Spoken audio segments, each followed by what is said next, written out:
Install ng isang long-range radar ay nagpapalakas sa mga kakayahan ng kamalayan sa maritime domain ng Malaysia sa mainit na pinagtatanong ng rehiyon ng South China Sea. Ang mga tensyon ay tumaas sa mga nakaraang taon. Ang mga China ay nagsasawa ng malawakang militarisasyon ng mga hawak nito sa Starbase, ang mga pinagtatalunan ng Malaysia at iba pang mga bansa sa Southeast Asia. Ang mga alalahanin ay itinaas na maaaring hangarin ng China na sakupin ang higit pang mga isla upang pagsamahin ang demangko na kontrol nito.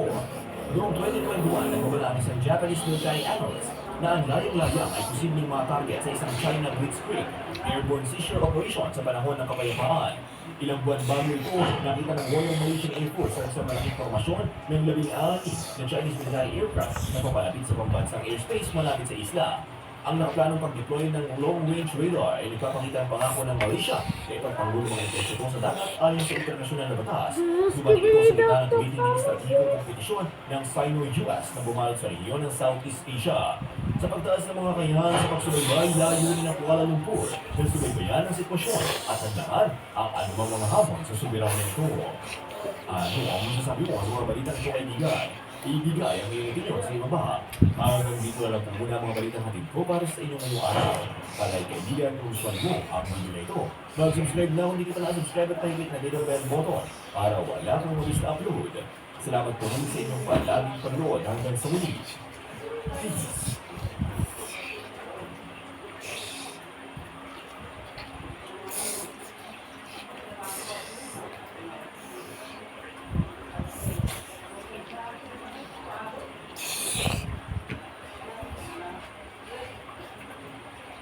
June 1967, isang normal na umaga lamang sana yun para sa mga piloto at sundalong nakatalaga sa isang Egyptian Air Force base nang biglang may narinig silang malalakas na nagundong sa ipapawid sabay ang pagdating ng 2 dosena jet fighters.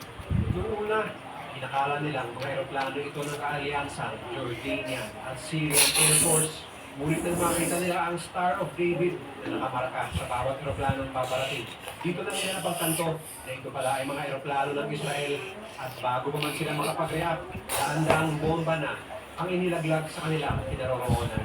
Ito ang Operation Focus, ang sorpresang pag-atake ng Israeli Air Force na pumulbos ng daan-daang aeroplano ng Egypt at mga kaalyado nitong bansa na naging isang malaking dahilan upang maipanalo ng Israel ang The Six-Day War.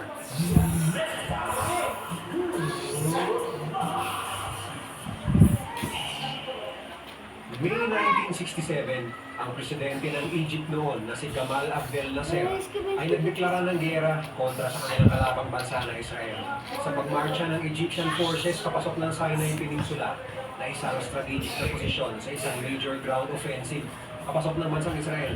Agad nilang pinatalsik sa lugar ang mga UN peacekeepers na naroon at agad rin nilang hinarang ang mga Israeli ships na dumadaan ng Straits of Tiran.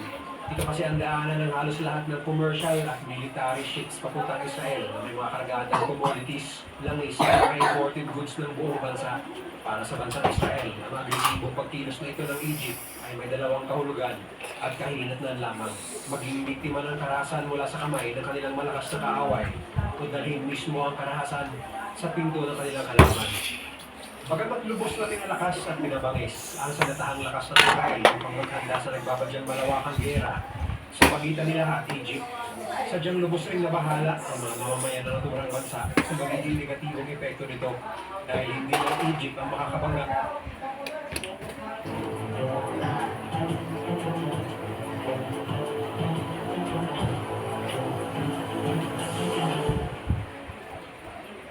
Israeli tanks advance into Gaza as clashes reach major tanks.